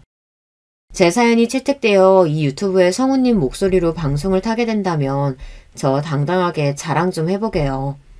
김밥집에 틀어놓고선 사장님이랑 함께 들어볼게요. 제 사연을 함께 들어주신 많은 분들께 감사드립니다. 그럼 저도 여기서 인사드려요. 안녕히 계세요. 여러분, 두 번째 사연 시작하기 전에 좋아요, 구독 꼭 눌러주실 거죠? 그럼 두 번째 사연 바로 시작합니다. 저는 작은 애견용품 샵과 미용실을 운영하고 있는 애견 미용사입니다. 저는 결혼을 2번 했는데요. 첫 번째 결혼은 정말이지 제게 좋은 기억이라곤 조금도 없는 최악의 시간을 안겨줬고, 두 번째 결혼은 마음고생도 많이 하고 몸도 힘들었지만 결혼하기 참 잘했다는 생각이 들게 만들어주는 시간이었어요. 저의 첫 직장은 유치원이었어요. 지금은 애견 미용사를 하고 있지만 그때만 하더라도 저는 유아교육학과를 졸업해 유치원에 취직했거든요. 막 사회생활을 시작한 상태였죠. 하루는 부모님께서 선을 볼 생각 없느냐고 물어보시더라고요. 선자리가 들어왔다고 하면서 한번 만나봤으면 좋겠다고 말씀하셨어요. 저는 부모님께서 주선하신 자리니 단박에 거절하지 못하고 그 자리에 나갔어요. 그런데 상대방 분이 의외로 저랑 너무 잘 맞더라고요. 대화가 잘 통하는 편이라서 금방 친해졌죠. 주변에서 적어도 3번은 만나봐야 한다고 하셔서 그 뒤로도 몇 번 식사 자리를 가졌어요. 대화도 잘 통하다 보니 어느 순간 저희는 자연스럽게 사귀는 사이가 됐어요. 저는 그렇게 빨리 결혼할 생각은 아니었는데 전 남편 쪽에서 꽤 많이 서두르더라고요. 지금 이야기하지만 저는 확신도 없는 상태에서 그 사람과 결혼을 한 것이나 마찬가지였어요. 신혼 초반엔 누구나 그렇듯 좋았어요. 시부모님들도 잘 챙겨주셨죠. 저도 전 남편도 아이를 좋아하는 편이라 우리는 아이 많이 가지자고 이야기를 하기도 했고요. 그런데 그게 사람 마음대로 되는 게 아니잖아요. 날짜 맞춰가면서 정말 신경 많이 썼는데 쉽지 않더라고요. 혹시 제가 불임인가 생각이 들기도 했죠. 다행히 산부인과 검사로 그런 건 아니더라고요. 결혼 4년차가 되었을 때 드디어 저희 부부에게도 아이가 찾아왔어요. 너무나도 행복하고 설렜죠. 하지만 그런 기분도 잠시 아이는 유산됐어요. 애타게 기다린 만큼 마음도 많이 아팠죠. 시어머니께서는 어쩔 수 없는 일이라고 하시면서 괜찮다고 곧 좋은 소식이 들릴 것이라고 하셨지만 제 마음은 그게 아니었어요. 설상가상으로 유산 이후 방문한 병원에서는 아이를 가지기 힘들 것 같다고 하시더라고요. 시부모님께서는 엄청난 충격을 받으셨습니다. 전 남편이 3대 독자였거든요. 그런데 며느리가 갑자기 아이를 갖지 못할 것이라고 하니 그 충격이 보통은 아니었지요. 전 남편 역시 어쩔 수 없는 일이라곤 하지만 엄청 실망한 얼굴을 하더군요. 그날 이후 저와 전 남편 사이는 대면대면해졌어요. 저 역시도 고민이 많았고요. 저는 아이를 가질 수 없었고 전 남편은 독자로 자식이 필요했죠. 시부모님, 특히 시아버지께서는 눈에 띄게 저를 밀어내시는 게 보였어요. 며느리라고 그렇게 예뻐해 주시던 모습은 어디로 가고 제게는 눈길조차 주지 않으셨죠. 제가 무슨 말을 해도 없는 사람 취급하셨어요. 시어머니도 비슷했죠. 제가 아는 모든 것들은 마음에 들지 않으시는지 늘 잔소리에 화가 많으셨어요. 저는 이대로는 살 수 없다는 결론을 내렸고 전 남편에게 서로를 위해서 이혼을 하자고 말했어요. 이혼이라니 무슨 소리야? 왜 우리가 이혼을 해? 아이 문제 때문에? 그건 받아들일 시간이 좀 필요할 뿐이야. 아이가 없어도 우리는 충분히 행복할 수 있어. 그러니까 가족들에게 조금만 시간을 줘. 하지만 저는 결심이 확고했어요. 시부모님들이 바뀔 가능성은 없어 보였거든요. 결국에는 전 남편도 이혼에 동의했고 합의 이혼을 진행했어요. 이혼을 하기까지는 많은 시간이 필요하진 않았어요. 합의 이혼이다 보니 더 짧은 시간이 걸렸죠. 저는 유산의 아픔을 제대로 극복하지도 못한 채 이혼까지 해버린 상태로 다시 예전에 혼자로 돌아왔어요. 그때 시작한 게 유기견 보호소 봉사활동이었어요. 아이를 잃고 나니 도저히 유치원에서는 일을 못하겠더라고요. 아이들을 보고 있으면 감정 조절이 제대로 되지 않았죠. 눈물이 막 나는 날도 있었고 짜증이 치밀어 오르는 날도 있었어요. 이 상태로 아이들과 마주하는 건 위험하다는 판단이 들었어요. 그래서 유치원을 그만두고 다른 일을 알아보는 중이었죠. 봉사활동은 어렵지 않았어요. 오히려 몸이 기분 좋을 만큼 피곤해서 다른 생각을 할 여력이 없었어요. 그때 처음 만난 것이 지금은 무지개 다리를 건넌 아롱이였어요. 믹스견인데 뜬장에서 구조한 상태였죠. 처음 아롱이를 만나고 나서 한동안은 잠을 잘 수 없었어요. 눈만 감으면 자꾸 눈앞에 아른거렸거든요. 이름이 아롱이가 된 것도 그 때문이죠. 저는 큰맘 먹고 아롱이를 입양하기로 결정했어요. 첫 반려견이라 아는 것도 많이 없었지만 주변 지인들의 도움으로 하루가 다르게 적응해갔죠. 아롱이는 정말 제게 큰 힘이 됐어요. 혼자 집에 있으면 제 감정을 눈치채고 귀신같이 옆에 다가와서 제게 애교를 부리고 같이 놀자고 하더라고요. 정말이지 아롱이가 아니었더라면 저는 더 긴 시간으로 그렇게 무력하게 보냈겠구나 싶었죠. 그렇게 아롱이와 생활을 하다 보니 애견 미용에 관해서도 관심이 생기더라고요. 그래서 늦게나마 자격증을 따기 위해 준비를 시작했죠. 온몸에 흉터가 생겼지만 저는 잠시도 쉬지 않고 시험을 준비했어요. 그리고 곧 당당하게 자격증을 손에 넣고는 작은 미용실을 오픈하게 됐죠. 저는 미용은 물론 반려견들에게 필요한 반려용품을 판매하기 시작했어요. 오고 가며 많은 반려인들을 만나서 서로가 치유받은 이야기를 나누기도 했어요. 지금의 남편을 만난 것도 이쯤이었어요. 하루는 작은 푸들을 미용시키러 온 부자가 있었죠. 태어나서 처음으로 미용을 하러 왔다고 하는데 아들이 엄청 긴장을 하고 있더라고요. 저는 어린 푸들에 관해 몇 가지 질문을 하고는 너무 걱정하지 마시라고 말씀드렸죠. 얌전하다고 말했던 것과는 다르게 주인이 시야에서 벗어나자 푸들은 잠시도 가만히 있질 못하더라고요. 뭐가 그리 궁금한지 여기저기 냄새 맡고 물어보고 아주 난리도 아니었죠. 겨우 달래서 미용을 시키는데 아직 어리다 보니 발버둥을 치면서 제 손이 엉망이 돼버렸어요. 미용을 마치고 나와 푸들을 안겨주는데 아버지 쪽이 제 손을 보더니 깜짝 놀라더라고요. 손이 혹시 요 녀석이 그랬나요? 입질이 없는 놈인데 죄송합니다. 아직 어려서 장난처럼 하는 것 같은데 혹시 모르니까 교육을 시키는 것도 생각해 보셔야 할 것 같아요. 그리고 이쪽 일 하다 보면 자주 있는 일이에요. 괜찮아요. 아무리 그래도 피가 날 정도면 정말 죄송합니다. 집에 가서 잘 교육시키겠습니다. 푸들을 아는 부자는 미용실을 나서면서도 몇 번이나 미안하다고 사과를 했어요. 아들 쪽은 금방이라도 울 것 같은 얼굴로 다음엔 절대 이런 일 없게 하겠다고 손가락까지 걸고 약속했죠. 그 뒤로도 부자는 자주 저희 매장을 찾아줬어요. 나중에 알았지만 남자 혼자서 쌍둥이 아들을 키우고 있더라고요. 아이들은 푸들을 산책시키다가 지나가는 길에 들리기도 하고 근처 동물병원에 가는 길이라고 하면서 인사를 하러 오기도 했죠. 저는 볼 때마다 쑥쑥 자라는 두 남자아이와 푸들을 보는 재미가 쏠쏠했죠. 그렇게 아이들과 가까워지다 보니 아버지 쪽과도 자연스럽게 안면을 트고 지내게 됐어요. 집도 서로 가까워서 아롱이와 산책을 하러 가면 자주 만나게 되더라고요. 반려견 키우시는 분들은 알겠지만 이렇게 가까워지는 일이 종종 있잖아요. 딱 그런 상황이었죠. 아이들이 바쁘거나 하는 날에는 제가 우리 아롱이와 함께 푸들을 산책시키는 일도 있었어요. 제가 바쁜 날에는 아이들이 아롱이와 산책을 나가기도 했고요. 그렇게 1년 정도의 시간을 보냈습니다. 그 사이에 반려견으로 가까워진 우리는 서로에게 호감이 있음을 인정하고 연인 사이로 발전하게 됐어요. 전 남편과 헤어진 이후로 연애를 다시 할 수 있을 것이라곤 생각지 못했는데 말이죠. 저는 정말 망설이다가 남편에게 아이를 가질 수 없다고 미리 얘기를 했어요. 남편은 이미 두 아들도 있고 귀여운 반려견도 있는데 그런 게 무슨 문제가 되겠느냐고 하더군요. 그 말에 저는 안도감을 느꼈어요. 그래, 이 사람과 있으면 아이에 대한 압박감을 받을 필요가 없겠구나 싶었죠. 남편도 저만큼이나 사연이 있었어요. 아이들의 엄마와는 집안 차이가 많이 나는 결혼을 했다고 하더군요. 그래서 집안 반대도 심했지만 두 사람이 워낙 사랑해서 결혼을 강행했다고 말이죠. 그리고 그 결과 여자 쪽은 집안과 연을 끊고 살아야 했다고 말이에요. 두 사람은 아이들이 태어날 때까지만 하더라도 힘들지만 행복했다고 했어요. 하지만 아이들이 커가면서 여자는 이 생활을 견디기 힘들어하기 시작했다고 했죠. 결국엔 아이들이 초등학교에 입학한 것과 동시에 이혼 서류만 남겨주고는 원래 자신의 집으로 되돌아갔다고 하더라고요. 저는 아이들을 다 버리고 어떻게 엄마라는 사람이 그럴 수가 있나 이해가 되지 않았어요. 남편은 그 일이 응어리처럼 남아서 아이들에게 몇 배는 더 잘해주고 싶었다고 말했죠.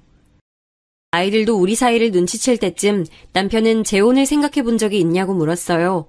자신은 저와 결혼을 하고 싶다고 하면서 말이죠.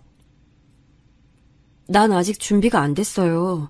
그냥 지금 이대로 지내는 게 저는 딱 좋아요. 결혼이란 거 더 이상은 하고 싶지 않거든요. 우리 지금도 행복하잖아요. 아닌가? 저는 연애면 몰라도 결혼까진 상상하지 않았거든요. 하지만 남편은 포기하지 않았어요. 꾸준하게 제게 결혼에 대해 진지하게 생각을 해보길 권했죠. 그러다 제 생각이 변하게 된 건 한 통의 전화였어요. 쌍둥이 중 작은 애였는데 큰애가 많이 아픈 것 같다고 와줄 수 있느냐고 하더군요. 남편은 중국 출장을 간 상황이었고 아이들을 봐주기로 한 사람은 잠시 외출 나가서는 소식이 없다고 했어요. 저는 깜짝 놀라 정신없이 집으로 달려갔죠. 열이 펄펄 끓더라고요. 저는 바로 응급실로 아이를 데리고 갔어요.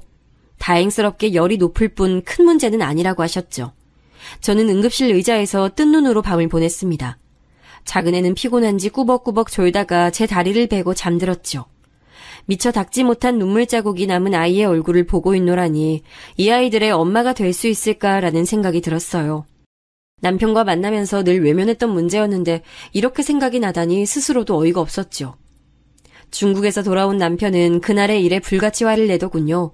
당장에 아이들을 돌보던 사람을 해고시키고는 제게 도와줘서 고맙다고 했어요. 저는 남편에게 결혼하고 싶다는 그 말 아직도 유효하냐고 물었죠.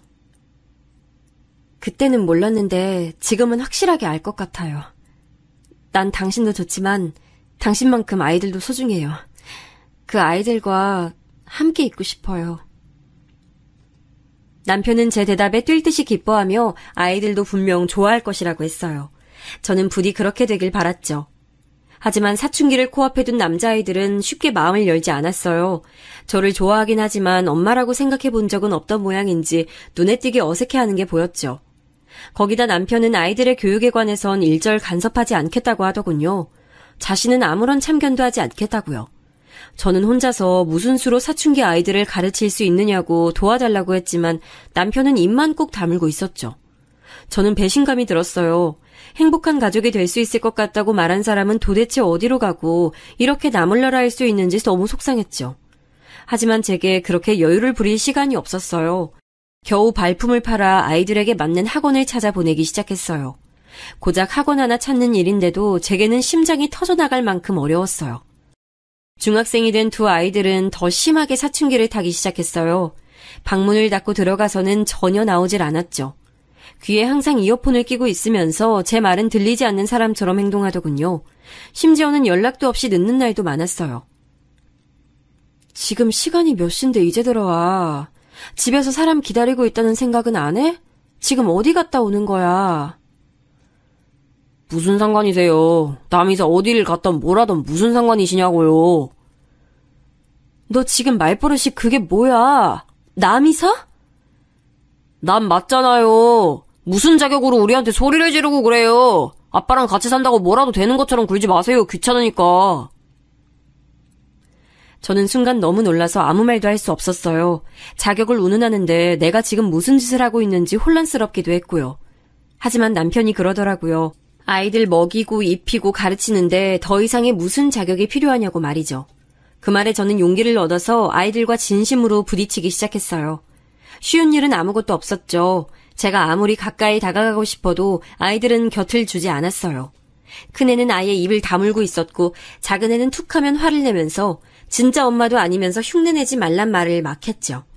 그 소리를 들을 때마다 아무도 모르는 곳에 가서 혼자 울고 싶은 마음은 굴뚝 같았어요. 하지만 아이들 앞에선 전혀 내색하지 않았어요. 오히려 더 뻔뻔하게 아이들에게 다가갔죠. 저는 사춘기를 핑계삼아 버릇없이 구는 건 용서하지 않았어요. 잘못을 했으면 그에 합당한 대가를 치러야 한다고 말했어요. 용돈 삭감은 기본이었죠.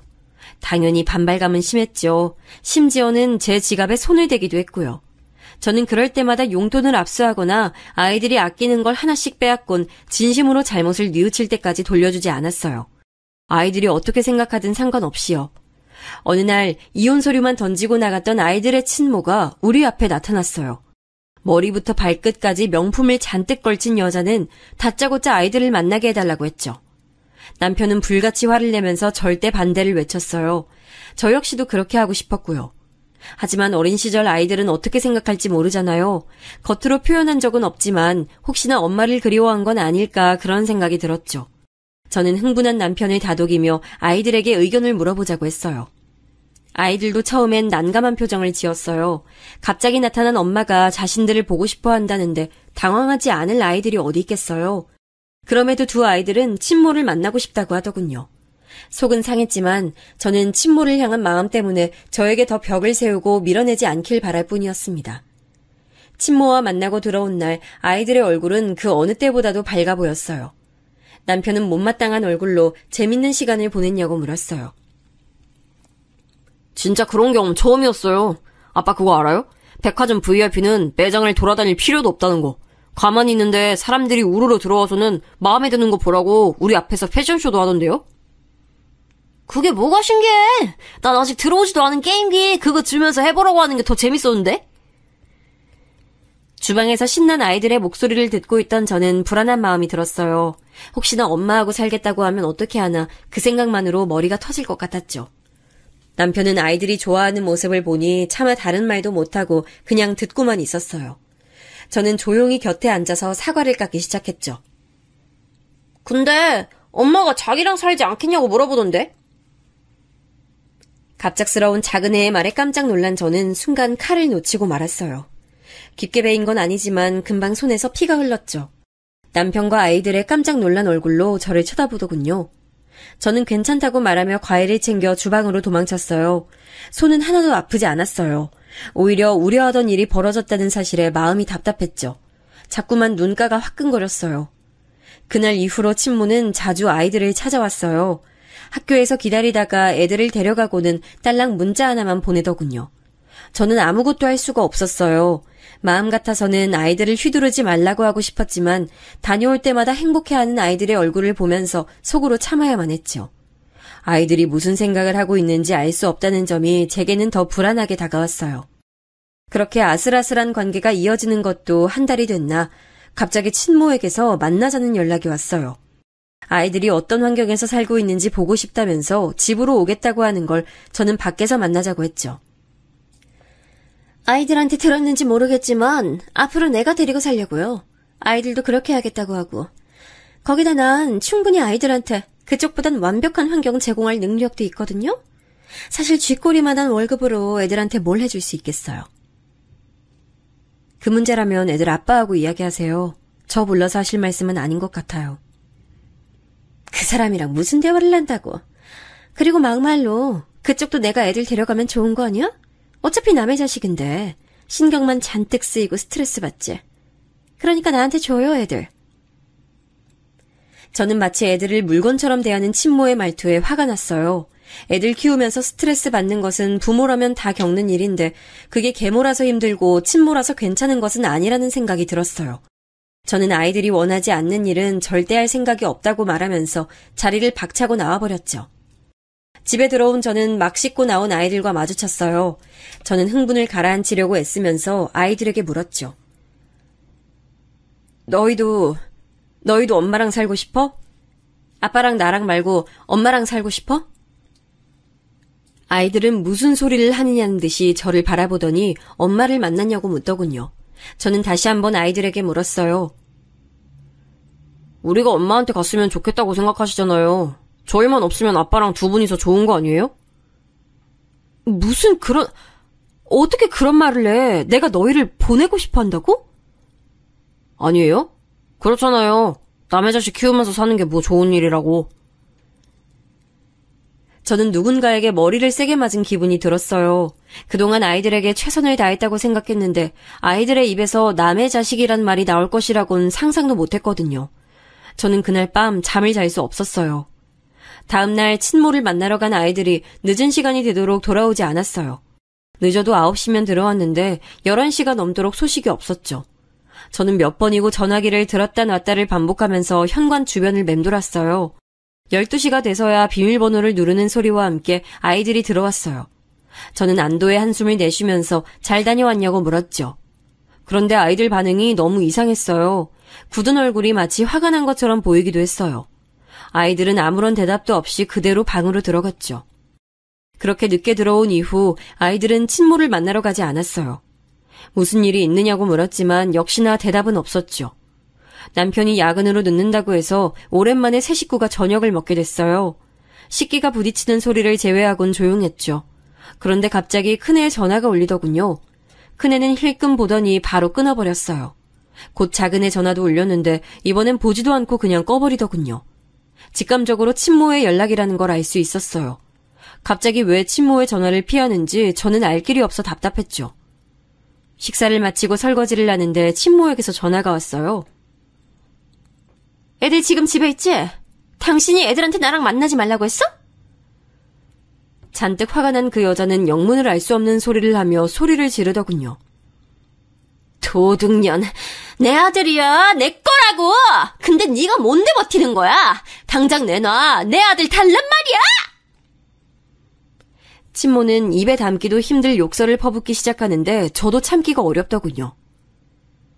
다 포기하고 이혼 서류 남기고 가신 건 아이들 포기한 거나 마찬가지 아니에요?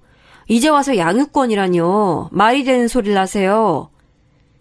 내 자식 내가 키우겠다잖아. 그리고 옛날 이야기하는데 당신이라고 다를 것 같아? 내 상황이면 당신도 마찬가지야. 내 몸 하나 지키는 것도 힘든데 애들이 무슨 소용이야? 난 당신과 달라요. 내 몸 편하면 자식 생각이 나고 불편하면 아이들 버리는 게 무슨 엄마예요? 제가 울컥한 나머지 한창 따지는데 큰애가 오더니 전화기를 확 빼앗아서는 끊어버리더라고요. 너무 놀란 제가 움직이지도 못하고 서 있자 아이는 제게 전화기를 돌려주며 절대 전화도 받지 말고 찾아와도 만나지 말라고 하더군요. 이번에야말로 무슨 일이 있었는지 꼭 들어야겠다는 생각이 들었어요. 결국 작은애가 담담하게 이야기를 하더군요. 그냥 우리 왜 두고 갔는지 물었을 뿐이에요. 저는 하늘이 노랗게 변하는 기분이 들었어요. 뭐라고 들었냐고 물었더니 키우는 게 너무 힘들어서 버리고 도망갔다고 고백했다며 담담하게 말을 했죠. 저는 친모라는 사람을 용서할 수가 없었어요. 어떻게 애들한테 그런 말을 양심 고백이란 말 아래 할 수 있는지 이해가 되지 않았죠. 그렇게 했으면서 아이들을 데리고 살겠다고 이야기하다니 뻔뻔스러운 것도 정도가 있어야지 이건 너무하다 싶더라고요. 급기야 남편은 친모와는 이야기가 되지 않는다며 아이들의 외가를 찾았어요. 그런데 그쪽에서는 오히려 아이들을 전혀 원하지 않는다고 했다는 거예요. 순간 정신이 아득해지는 기분이었죠. 만약 아이들이 이 사실도 모르고 외가로 갔었을 장면을 상상하니 피가 거꾸로 솟았습니다. 남편은 친모를 확실하게 단속해달라고 말하고 돌아왔죠. 그날 이후 친모는 한 번도 아이들 앞에 나타나지 않았어요. 아이들도 딱히 친모에 관한 이야기를 하지 않았고요. 그러던 어느 날 늦은 시간에도 아이들에게서 연락이 없었어요. 전화를 아무리 걸어도 받지 않았죠. 알아보니 학원에 가지 않았더라고요. 친구들은 집에 들어가는 것을 봤다고 하고요. 저는 깜짝 놀라 온 동네를 찾아다녔죠. 점점 더 불안해지면서 무슨 사고라도 난 건 아닌가 걱정이 됐어요. 그러다 혹시 친모가 데려간 건 아닐까 싶은 생각도 들었죠. 그렇게 한참을 뒤져서 겨우 사람 없는 놀이터에 앉아있는 아이들을 찾았을 때는 정말이지 감사합니다 소리가 절로 나오더라고요. 저는 갑자기 사라진 이유를 물었지만 아이들은 아무 말도 하지 않았어요. 집으로 돌아오는 차 안에서 운전대를 꼭 쥔 저는 아이들에게 단호하게 말했어요. 너희가 날 싫어하는 건 상관없는데 이런 식으로 행동하는 건 이번이 마지막이야. 위험한 일에 말려들었으면 어쩔 뻔했어. 나는 그런 상상만 해도 손이 덜덜 떨리고 무섭거든? 그러니까 하고 싶은 말이 있으면 그냥 해. 다 듣고 있을게. 어떤 말이든 상관없어. 그리고 나도 앞으론 너희가 힘들게 하면 힘들다고 다 얘기할 테니까 비겁하게 우리 숨지도 도망치지도 말자. 알겠지? 두 아이들은 제 말에 대답 대신 입을 삐죽거렸지만 저는 그래도 상관없었어요. 기분 탓인지 모르지만 아이들 얼굴이 조금은 달라진 것 같았거든요. 나중에 알았지만 그날 친모가 찾아왔었다고 해요. 당장 자기를 따라가자고 하는 걸 거절했더니 친모가 길길이 날뛰면서 배 아파 낳은 사람은 자기인데 왜 자기 말을 안 듣는 거냐고 소리를 질렀다고 하더군요. 그러면서 아이들에게 눈치도 없느냐고 제가 얼마나 자기들이 사라지길 바라는지 아느냐고 하는데 이유도 없이 화가 나고 속상해서 도망쳤다고 말해줬죠. 고등학생이 되면서 확실하게 두 녀석은 분위기가 많이 바뀌었어요. 반항기는 쏙 빠지고 공부에 진지하게 임하기 시작했죠. 특별한 호칭 없이 지내던 녀석들이 제게 아줌마라고 부르기 시작한 것도 이쯤이었어요. 기분이 묘하더군요. 매번 저기, 저 이렇게만 불리다가 아줌마라고 제대로 불린다는 게 좋았어요. 아이들과 더 가까워진 기분도 들었죠. 해가 바뀌어 아이들이 수험생이 되자 저 역시도 신경 쓸 일이 한두 가지가 아니더라고요. 아이들은 공부하기 바쁘고 저는 입시 설명회를 들으러 다니기 바빴죠. 이미 대학을 보는 엄마들이 그러더라고요. 아이들 대학은 엄마가 부지런해야 잘 갈 수 있다고 말이죠. 남편은 누가 수험생인지 알 수가 없다고 하면서 놀렸지만 저는 아무렇지도 않았어요. 아이들 수능이 끝나고 저는 정말 잊을 수 없는 순간을 경험했는데요. 수능 성적표가 나온 날 아이들이 쭈뼛거리면서 다가와서는 성적표를 내밀더라고요. 큰애는 공부 잘하는 건 알고 있어서 기대만큼 나왔는데 작은애가 엄청 분발했더라고요. 예상 점수를 웃돌고 있었죠. 이대로라면 상향 지원을 해도 될 정도였어요. 저는 너무 축하한다고 두 아이들에게 말했어요. 아이들은 자기들끼리 눈빛을 교환하더니 자세를 반듯하게 세우곤 제게 말을 했죠. 엄마가 끝까지 도와주셔서 그래요. 정말 감사드립니다. 엄마라고 부르고 싶었는데 저희가 상처를 너무 드려서 입 밖으로 나오질 못했어요. 죄송하고 정말 감사드려요. 저는 그날 아이들에게 처음으로 엄마라는 소리를 듣게 됐어요. 저는 너무 놀라서 아무런 말도 할 수 없었어요. 멍하게 아이들 얼굴만 번갈아 바라보고 있는데 이런 제 표정이 웃겼는지 키득거리며 웃기 시작했죠. 엄마, 거울 좀 봐요. 무슨 귀신 같아요. 그게 뭐예요? 그네가 손거울로 제 얼굴을 비추는데 번쩍 정신이 들었어요. 눈물이 흘러서 화장이 번졌더라고요. 저는 급하게 화장실로 달려가 얼굴을 씻었죠. 아들들은 제 반응에 재미를 붙였는지 그날 하루 종일 엄마를 부르면서 저를 따라다녔어요. 그때마다 눈물이 터지려고 해서 혼났죠. 저는 아이들에게 다 큰 녀석들이 징그럽게 왜 이러냐고 했지만 사실은 너무 기뻐서 계속 불러줬으면 좋겠다는 생각이 들었어요. 한 번 물꼬를 튼 엄마라는 소리가 이제는 자연스러워질 때쯤 남편에게 물었어요. 왜 처음에 모든 걸 제게 맡겼는지 말이죠. 가장 많은 시간을 함께 보내는 사람들이 서로 부딪히고 이야기하고 해야지. 중간에서 내가 나서면 오히려 서로 진심을 알아가는데 더 많은 시간을 보냈을 거야. 어쩌면 지금처럼의 관계는 만들 수 없었을지도 모르고. 남편의 말이 묵직하게 다가왔어요. 남편은 무엇보다도 저라는 사람을 믿었기에 가능했다고 말했어요. 괜히 코끝이 찡해졌죠. 아이들의 진짜 엄마가 되고 나서 아들들은 저에게 종종 데이트를 청했어요. 남편은 쏙 빼고 셋이서만 나갔다 오는 일도 많았죠. 훤칠하게 자란 아이들의 팔짱을 끼고 나가서는 영화도 보고 전시회를 다니기도 했어요.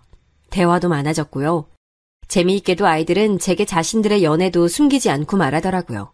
저는 그 어린 아이들이 이렇게 자라서 연애도 하는가 싶어 기분이 묘했어요. 세월 앞에 장사 없다는 말처럼 시간은 정말 빨리 흘렀어요. 아이들은 군대를 다녀오고 대학을 졸업했죠. 군대 가는 날에 제가 얼마나 울었는지 아이들이 부끄럽다고 남편더러 빨리 저 좀 데리고 가라고 할 정도였죠. 부대에서 아이들 물건이 도착했을 때도 마찬가지였어요. 군대에서 잘 지내고 있는지 걱정이 태산 같았는데 편지를 받고 나니 눈물이 터져 나오더라고요. 그때의 편지는 아직도 간직하고 있습니다. 대학 졸업 후 큰애는 건설회사에 입사했고 작은애는 자동차 회사에 입사했어요. 이름만 들으면 다 안다는 회사에 나란히 말이죠. 남들은 취준생 몇 년씩 한다는데 우리 아이들은 그런 것도 없이 단박에 졸업과 동시에 취직을 했습니다. 동네 사람들은 저만 보면 아들을 어떻게 키웠냐고 부러워했고 저 역시 어깨에 힘이 들어가더라고요. 남편과 저는 이제 아이들 장가만 보내면 끝이라고 하면서 둘만의 노후 계획을 세웠어요. 정년 퇴직 이후에 뭘 할까 이야기하는데 아들들이 정색하면서 분가는 안 할 거라고 하더라고요. 무슨 말도 안 되는 소리를 하느냐면서 결혼하면 독립은 당연하다고 했죠. 큰애가 엄마 아빠를 모시고 살고 싶다고 말하자 작은애도 덩달아 나서서는 같이 살 것이라고 말했죠. 요즘 누가 시집살이 한다고 해. 다 싫다고 하지. 그리고 엄마도 며느리 둘 모시고 못 산다. 이러다 손주 태어나면 다 나더러 보라고 할 거 아니야. 나 못해. 절대 안 해. 두 아들들도 절대 양보할 수 없다고 팽팽하게 맞섰어요. 저는 호언장담하는 아이들이 귀엽기만 했어요. 그러던 어느 날 큰애가 집에 여자친구를 데려오고 싶다고 하더군요. 그동안 한 번도 이런 일이 없었던 터라 괜히 제가 더 긴장됐죠. 결혼하고 싶은 사람이냐고 물었더니 고개를 끄덕이더라고요. 저는 날짜와 시간을 정해서 알려달라고 담담한 척 말했지만 속으론 입 밖으로 심장이 튀어나올 것 같았어요. 처음 인사하러 온다는데 어떤 걸 준비해야 할까, 메뉴는 뭐가 좋을까 머릿속이 복잡했죠. 지인들도 한두 마디씩 거들어주면서 첫 인사 자리를 어떻게 하면 되는지 알려줬어요. 그런데 그중 한 친구가 조심스럽게 제게 말을 꺼냈죠. 너희 집 사정은 말했대? 재혼 가정이란 거. 그래도 알리는 게 맞지 않을까? 순간 들뜬 제 마음이 순식간에 가라앉았죠. 아들이 여자친구를 데려온다는 사실만 생각했지 우리가 재혼 가정이라는 건 아예 잊고 있었더라고요. 저는 급하게 큰애에게 물었어요. 혹시 재혼 가정이란 말 했느냐고 말이죠. 큰애는 왜 그걸 이야기해야 하느냐고 오히려 묻더라고요. 혹시나 그쪽 집에서 좋지 않게 생각할 수도 있잖아. 어른들 중에 그런 거 따지시는 분들 많아. 그러니까 여자친구한테도 이야기해줘. 재혼 가정이 왜요? 뭐가 문제인데요? 엄마가 어때서? 우리 엄마인데 다른 사람들이 뭐라고 하든 무슨 상관이에요? 큰애는 평상시엔 얌전하고 차분한데 한 번씩 이렇게 고집을 부릴 때는 감당하기 어려울 정도라 저는 심호흡을 하고 어떻게 이야기를 납득시켜야 하나 고민이 됐어요. 옆에서 듣고 있던 작은 애도 덩달아 뭐가 문제인지 모르겠다고 하더라고요. 저는 두 아이들을 바라보면서 누군가에게 잘못이 있는 게 아니라 재혼 가정은 결핍이 있다고 생각하는 어른들이 있을 수 있다고 말했죠. 아이들은 더 이해가 안 간다는 얼굴을 하면서 고개를 절레절레 흔들었어요. 누군간 그렇게 생각할 수도 있다는 거야. 난 너희들에게 최선을 다했고 너희는 나한테 그 이상의 기쁨을 줬지. 그래서 난 단 한 번도 너희가 내 아들이 아니라는 생각 한 적 없어. 그런데 세상 사람들은 그렇게 보지 않을 거란 말이야. 어떻게 해도 난 계모일 뿐이지. 큰애는 우선 이야기는 해보겠지만 이걸 문제 삼는다면 자신은 결혼하지 않을 것이라고 분명히 이야기했죠. 작은애는 끝까지 이해할 수 없다는 말만 반복했고요. 저는 그런 두 아이들을 보면서 그런 마음을 먹은 사람은 아니길 바랬어요. 큰애가 여자친구를 데려오겠다고 한 날 저는 긴장으로 흥건해진 손을 몇 번이고 닦아야 했습니다. 곧 벨이 울리고 참한 아가씨와 함께 큰애가 들어왔죠. 처음 인사하는데 너무 예쁘더라고요.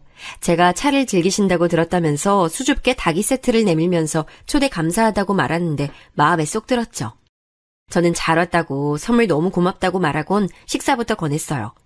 식탁에서도 저는 아가씨에게서 눈을 뗄 수가 없었습니다. 젓가락질도 얼마나 잘하는지 나무랄 곳이 한 군데도 없었어요.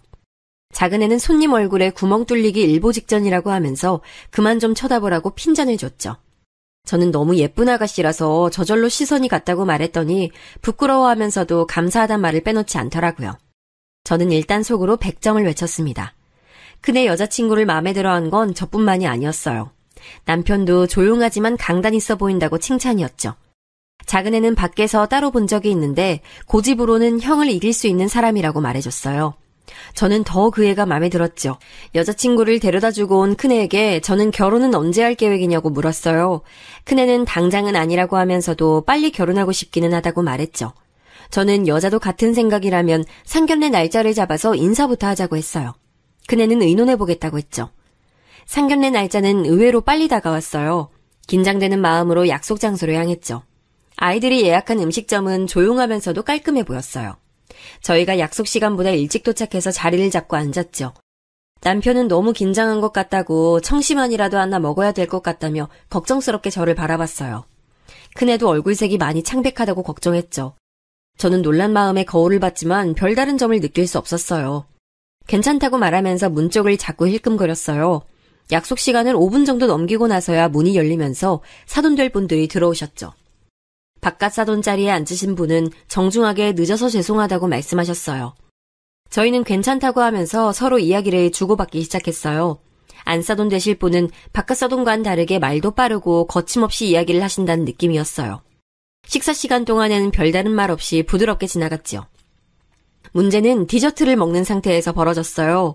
신혼살림 이야기가 나왔는데 큰애 여자친구가 집에다 저희와 함께 산다고 말을 했다더라고요. 당황한 쪽은 저희였죠. 저는 분명 분가하라고 말했는데 이게 무슨 일인가 싶었죠. 저는 함께 살 생각 없다고 말하면서 분가를 시킬 예정이라고 했어요. 하지만 눈치 없이 큰애는 적어도 3년은 부모님을 모시고 살고 싶다고 말하더라고요. 여자친구도 동의한 문제라고 하면서 말이죠. 저는 예비사돈 눈치가 보이기 시작했어요. 신혼인데 뭐하러 어른들이랑 같이 살아. 너희들끼리 알콩달콩 지내는 게 더 좋지. 안 그렇습니까? 틀린 말씀은 아니신데 그래도 애들이 어른들 모시고 산다고 그러면 전 반대할 뜻은 없습니다. 바꿔 싸돈 되실 분이 갑자기 찬성을 하고 나서서니 저도 할 말은 없더라고요.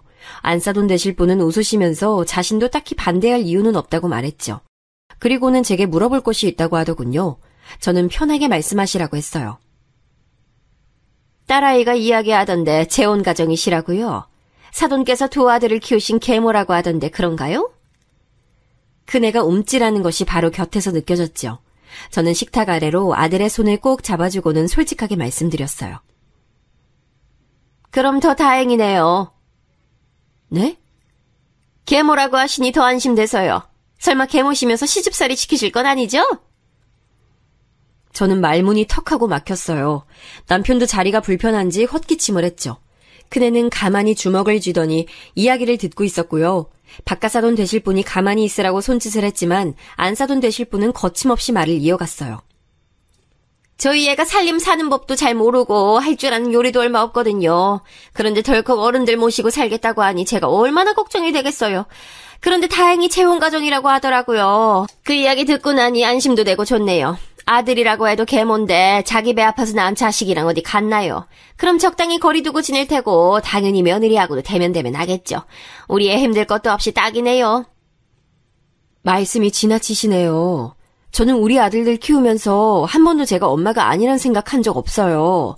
듣기 거북하네요. 저는 불편한 티를 여과 없이 드러냈어요. 어떻게 면전에 대고 저런 이야기를 할 수 있는지 도저히 이해가 되지 않았죠. 안사돈 되실 분은 이런 제 말에 발끈하며 말씀하셨어요. 제가 어디 틀린 말 했습니까? 계모가 왜 계모로 불리는데요? 말이야 똑같이 키운다느니 가슴으로 낳았느니 하지만 현실은 그렇지 못하죠. 어쨌든 계모라고 하시니 우리의 고생은 덜하겠다 싶네요. 안사돈 되실 분의 말이 끝나기 무섭게 우당탕 소리와 함께 큰애가 자리에서 일어나더군요. 사과해 주십시오. 저희 어머니 그런 말씀 들을 분 절대 아니세요. 저는 깜짝 놀라 큰애의 팔을 당겼지만 오히려 큰애는 요지부동이었어요. 안사돈 될 분은 인상을 쓰시면서 가르치는 말투로 큰애에게 말씀하셨죠. 이래서 계모가 문제 있다는 거야. 괜히 애들 눈치 본다고 잘못한 일을 잘못했다고 가르치질 못하니까 이런 일도 벌어지고. 어디서 어른한테 눈 똑바로 뜨고 대들고 있어. 내가 어디 틀린 말 한 것도 아닌데 어디서 못 배워먹은 틱을. 큰애 여자친구가 급하게 자신의 어머니 입을 막으려 했지만 이미 다 들어버린 후였어요. 그때까지 별다른 말 없이 앉아있던 남편이 자리에서 일어나더니 제 팔을 붙들고는 일으켜 세우더라고요. 저희 인연은 여기까지인 듯합니다. 아무래도 결혼은 없던 것으로 하는 것이 좋겠습니다. 저는 깜짝 놀라 무슨 소리를 하는 거냐고 물었지만 남편은 저를 끌고 나가려고 하더군요. 저는 이렇게 나가면 어떻게 하느냐고 말했지만 대답은 오히려 큰애에게서 나왔어요. 어떻게 하긴요. 결혼 엎어버리는 거죠. 갑작스러운 반응에 큰애 여자친구도 당황하는 게 그대로 느껴졌어요. 저는 차분하게 앉아서 이야기를 하자고 했지만 우리 집 두 남자는 그럴 마음이 조금도 없었죠. 결국 저희 가족은 상견례 자리를 그대로 박차고 나왔죠. 집으로 돌아가는 차 안에서 저는 무슨 생각으로 이렇게 나왔냐고 두 사람에게 화를 냈어요. 하지만 두 사람은 반대로 더 이상 따져들지 못한 게 아쉽다고 하더군요. 상견례 자리였어. 이렇게 나올 자리가 아니었잖아. 내가 저번에도 말했지만 재혼 가정 그렇게 보는 사람들 있을 수 있다니까. 미리 말해줬잖아. 재혼 가정을 가지고 말하는 게 아니었잖아요. 엄마가 계모인 게 뭐 어때서. 우리 가족 사정 아무것도 모르면서 그렇게 말씀하시는 건 상대방에 대한 예의가 아니죠. 저는 그런 집 사위 될 생각 추호도 없어요. 저는 약간 흥분한 듯이 말하는 큰애를 보면서 지금 말고 살짝 가라앉으면 다시 이야기할 생각으로 알겠다고만 했어요. 집으로 돌아왔지만 상황은 달라진 것이 없었어요. 오히려 더 심해졌죠. 큰애는 오늘 있었던 일을 미주알 고주알 작은애에게 다 이야기를 했더라고요. 작은애는 큰애보다 몇 배는 더 다혈질이라 무슨 활화산 타오르듯이 부르르 떨더니 도대체 뭐하는 집이냐고 소리를 빽 하고 질렀어요. 그리고는 어떻게 그렇게만 말하고 나올 수 있냐고 큰애한테 화풀이를 냈죠. 저는 겨우 작은애를 말리고는 이 일을 어떻게 수습해야 할지 머리가 복잡했어요. 다음날 안사돈 되실 분에게 연락이 오더라고요. 밖에서 따로 봤으면 좋겠다고 말이죠. 저는 살짝 긴장한 마음으로 약속 장소에 나갔어요.